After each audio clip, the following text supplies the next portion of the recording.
자, 모두들 반갑습니다. 지니 인베스트먼트의 간태공 전문가입니다.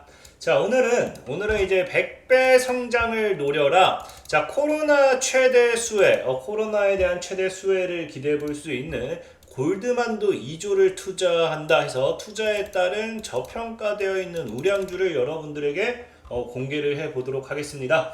방송을 시작하기에 앞서 여러분들의 좋아요와 구독하기는 늘 많은 힘이 된다라고 말씀을 드리면서 방송을 시작해 보도록 하겠습니다. 자, 일단은 최근에 이제 이슈가 되고 있는 게 이거예요. 골드만삭스의 물류센터 등 한국 부동산에 2조를 투자한다. 사실 이런 이야기가 나오니까 이 부동산에 따른 가치, 지금 부동산이 굉장하게 폭등을 하면서 이제 좀 줄어들지 않을까라는 생각을 많이 하는데 부동산이 앞으로 버블을 더 만들 수도 있다라고 좀 저는 생각을 해보게 되었습니다. 왜? 골드만삭스가 이 2조를 투자하는 것이랑 부동산 시장의 상승이 무슨 상관인가 라고 묻는 분이 계실 수도 있는데 과거에도 그랬어요. 자, 과거에도 보면은 한국 부동산 사냥 나선 골드만삭스라고 나옵니다. 이게 언제냐고 하면 2017년도 3월입니다. 2017년도에도 이제 골드만에서도 이제 골드만삭스가 그 당시에도 부동산 사냥 나선다고 뉴스가 나왔었고요. 그러면서 어떤 이야기가 나왔냐고 하면은 다른 건 볼 필요가 없이 이거예요. 골드만삭스는 외환위기 직후인 2000년대, 그러니까 이 IMF와 이제 그다음 IMF 2000년대 초라고 하면 이제 IMF 이후에 즉 2000년대로 넘어가는 이 시점이라든지 아니면 2000년대 초반기보다 좀 이제 중간 말로 넘어가면서 리먼 사태까지 해서 이제 2000년도 초반까지는 우리가 좀 생각할 수 있어요. 그러면서 하더라도 한국 부동산에 적극적으로 투자를 했으나 이후 10년 이상 투자를 하지 않았다. 10년 이상 관심을 두지 않았다라고 합니다. 자, 그러면서 보면은 실제로 IMF 당시에는 이제 많은 기업들이 줄초상을 치르고요. 그 다음에 부동산 시장도 폭락을 하면서 그 당시에 이제 용기 있는 사람만이 뭐합니까? 용기 있는 사람만이 공포에 투자한다고 해서 부동산을 줍줍했던 사람들이 돈을 좀 많이 벌었죠. 그렇기 때문에 그 당시에 부동산 상승세는 크게 이야기하지 않아도 알 것 같고요. 그래서 동시에 아까 또 얘기했다시피 리먼 사태 이후에 아니면 2017년도 아까 뭐라 했어요? 2017년도에 한국 부동산 사냥 나섰다 했죠? 그럼 2017년도 이후라든지 보면은 연도별 전국 표준 단독 주택가격 변동률, 주택가격이 변동이 어떻게 됐냐라고 하면은 리먼 사태가 2008년도에 터졌죠. 터지면서 이제 이 당시에도 크게 많이 하락을 했다가 그 다음에 이 당시에 역시 2000년도에는 그 외환위기라든지 금융위기 이후에 골드만삭스가 주워 담으면서 부동산 시장의 상승폭을 키웠고요. 그 다음에 역시나 2017년도에도 어때요? 아까 뭐라 했어요? 2017년도에도 골드만에서 주워 담았다. 한국 부동산 시장에 사냥을 나섰다라고 얘기했죠. 2017년도에도 역시나 이제 골드만 쪽에서 들어오면서 부동산 시장이 급격하게 공시가격이 올라가는 게 확인이 되었습니다. 그렇기 때문에 지금 2000년, 20년, 21년도를 기점으로 여기서 다시 골드만삭스가 다시 우리나라에 2조 넘게 부동산 시장에 투자를 한다라고 하면은 주택 가격의 또 다른 급격한 상승을 예상할 수 있지 않을까 좀 말씀을 드리고 싶은데, 하지만 오늘 방송 이렇게 얘기하면은 그러면 부동산을 사야 되는 거 아닌가요? 할 수도 있어요. 근데 여러분들은 지금 뭐예요? 여러분들은 부동산을 우리가 살 수 없어. 사실 부동산을 살 수 있는 사람들은 주식을 거의 안 할 겁니다. 저 같은 경우도 사실 부동산에 대해서 좀 많이 부정적인 견해이기도 하고 입장이기도 하고 그러다 보니까 주식으로 많이 하는데, 부동산을 실제로 살 수 있는 사람들은 주식을 하지 않는다라고 좀 생각을 해요.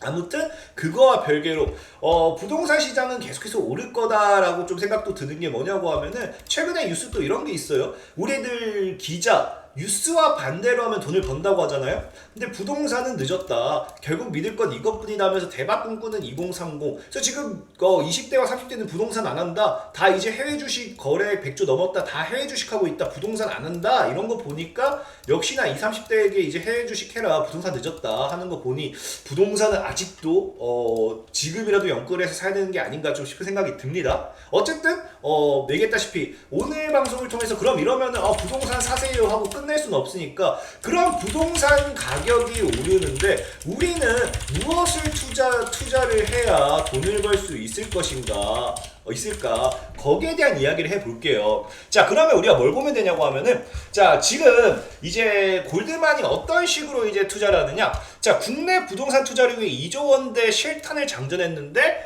뭡니까? 핵심적으로 겨냥한 목표는 물류센터, 그다음 데이터 센터라고 이제 딱 찍었죠. 그러면서 부동산 자산 가운데 전자상거래, 이커머스와 기업 디지털 전환의 확대로 구조적 성장세를 누려왔을 뿐 아니라 이제 이 물류센터 같은 경우도 코로나19 대유행을 계기로 폭발적인 성장 기회를 얻었기 때문에 지금은 이런 부동산 쪽으로 투자를 해야 된다. 어디로? 물류센터 관련되어 있는 라는 이야기가 나온 거예요.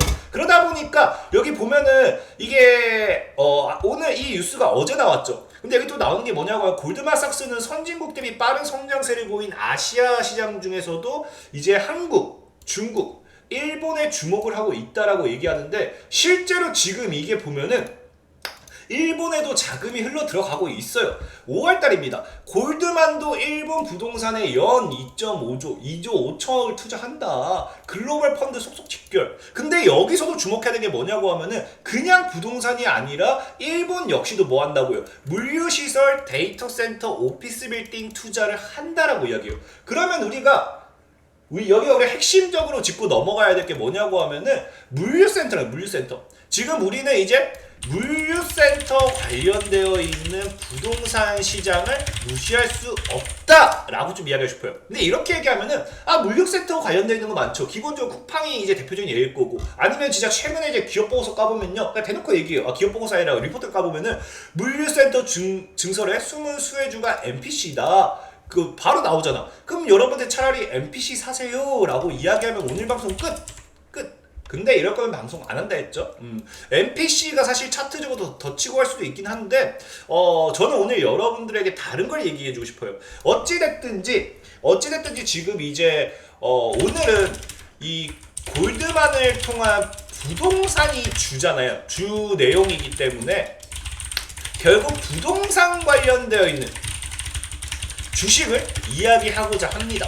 이야기하고자 해요. 그래서 보면은 최근에 이제 상장되면서 한 게 뭐냐고 최근에 이제 상장된 것 중에 뭐냐고 하면 이거예요. D&D 플랫폼 리치라고 해가지고 이제 뉴스가 나오고 있는데 이게 오늘 나온 건가요? 어제 나온 거죠? 어제 나온 건데 이제 흥행, 청신호, SK리치 등 출격 대기라고 하는데 SK리치 같은 경우는 나중에 보여주겠지만 얘는 굉장히 자금도 많이 보였고 어쨌든 리치라는 상품이 요즘에 또 이제 흥행을 누리기도 해요. 그래서 리치 같은 경우 보면 뭐라 나와 있습니까? 부동산 간접 투자 회사다. 수많은 국가에서 오랫동안 우월한 투자 자산이 인식되어 왔고 미국에서 5명 중 1명꼴로 리치에 투자하고 있다고 하잖아요. 실제로 이제 보면은 우리나라만 지금 리치가 활성화가 안 됐지 미국 같은 경우는 주요 국가의 리치 시가총액 보면요. 미국 같은 경우 1조가 넘어갑니다. 우리나라만 39억. 700억, 800억, 1000억, 1400억. 이 말도 안 된다라고 좀 얘기를 하고 싶고, 그러다 보니까 지금 리치, 이걸 알고 하셔야 돼요. 리치가 뭔지 모르는 분들. 그냥 굉장히 쉬워요. 리치 같은 경우는 사실 이제 그림으로 좀 보여드릴 건데, 자, 보면은, 리치 같은 경우 이제 물류센터잖아요? 이제 전자상거래 이커머스 물류센터기 때문에 얘네는 뭐 하겠어요? 이제 재고를 보관할 창고가 필요해요. 그래서 이 리츠라는 이 부동산, 창고 같은 이걸 보유하고 있는 기업체들은 공간을 제공합니다. 공간을 이제 기업들에게 제공을 해주고요. 그 다음에 임대료를 뭐 한다? 받아 먹습니다. 그 임대료로 또 시설 투자라든지 자산 매입이라든지 하게 되는데 이 리츠가 왜 일반인 미국 시장이나 이런 데서 많이 하느냐? 바로 이런 구조예요. 바로 뭐냐고 하면 아까 얘기했다시피 부동산 투자 회사는 투자를 한다든지 아니면 아까 빌려주면서 임대료를 받는다든지 해서 개발 이득, 임대료, 그 다음에 투자에 대한 수익 같은 거를 내면서 부동산 투자 회사가 성장하게 되는 거예요. 리치의 회사는, 리치의 기업은. 근데 여기서 중요한 게 뭐냐고 하면은 이거죠. 투자자의 배당 가능이익의 90% 이상 배당의 의무예요. 그래서 얘네들은 지분을 투자하게 되면 이거는 배당으로서 굉장히 많은 투자를 하기 때문에 사실 리치에 대한 수요가 미국 시장에서는 옛날부터 어마어마했습니다. 사실 우리나라만 너무나도 성장하지 못했던 거고요. 그러다 보니까 사실 지금 여러분들이 아까 얘기했다시피 올해 상장 리츠 1호 흥행 스타트 말씀드렸고요.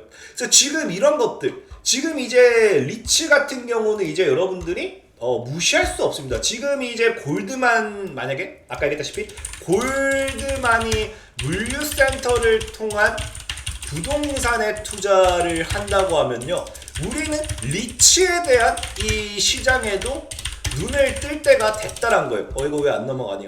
리츠 시장에도 눈을 뜰 때가 됐다. 그러면 지금 아까 얘기했다시피 물류센터에 대한 부동산 시장 뭐예요? 물류센터에 대한 부동산 시장을 통해 수혜받을 수 있는 건 리츠다 라는 걸 여러분들이 이해를 할 필요는 있습니다. 있고요.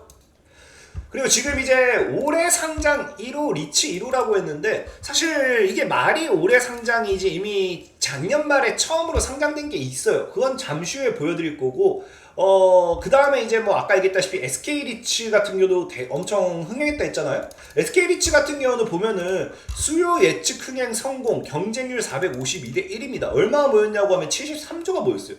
공모에만.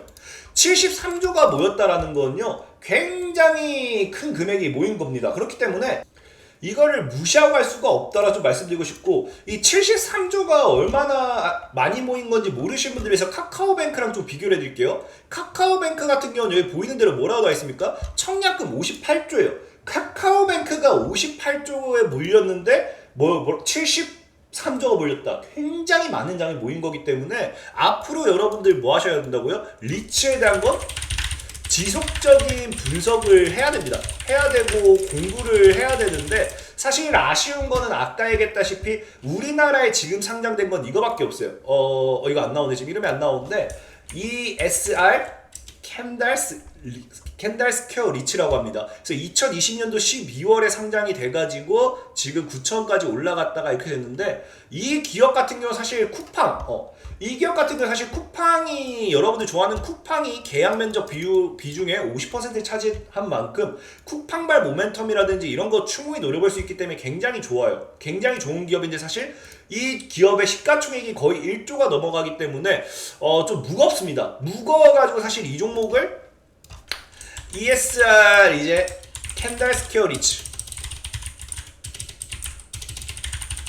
시가총액이 무겁기 때문에 좀 보수적인 접근을 해야 될 필요가 있고, 그렇기 때문에 사실 이 종목보다는 저는 내일 상장하는 이거를 좀 보라고 싶어요. 이제 D&D 플랫폼이라고 해서 D&D 플랫폼 리츠라고 해서 27일 유가증권 시장에 상장되지만, 이 종목 같은 경우는 이제 공모가 5천원 기준으로 얼마가 시총이 형성이 되느냐? 3천억. 3천억 정도라고 하면은 생각보다는 작은 금액이죠. 그렇기 때문에 개인적으로 저는 아마 이 시총이 3천억에 달하는, 그리고 시총이 3천억이고, 그리고 여기서 만약 리츠의 흥행과 미래 가치를 봤을 때는 적어도 따상도 가능하지 않을까 싶습니다. 하지만 그렇다고 해서 무리해서 위에서 올라탈 필요는 없고요. 아까 얘기했다시피 어쨌든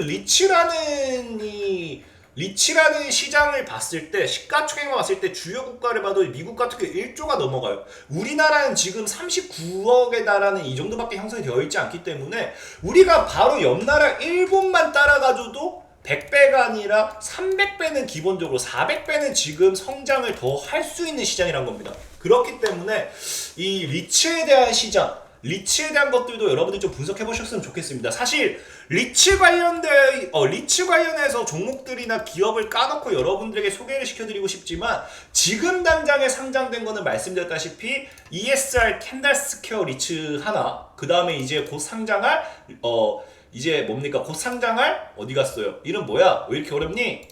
D&D 플랫폼 리츠, 그 다음에 SK 리츠밖에 없는 만큼 이거에 대해서는 여러분들이 조금 더 분석을 하시고 공부를 하시고 그 다음에 접근을 해보셨으면 좋겠다라고 말씀을 드리면서 오늘의 방송을 마무리하도록 하겠습니다. 지금까지 지니 인베스트먼트의 강태공 전문가였고요. 여러분들의 좋아요와 구독하기는 늘 많은 힘이 된다라고 말씀을 드리면서 방송을 마무리하도록 할게요. 모두들 안녕.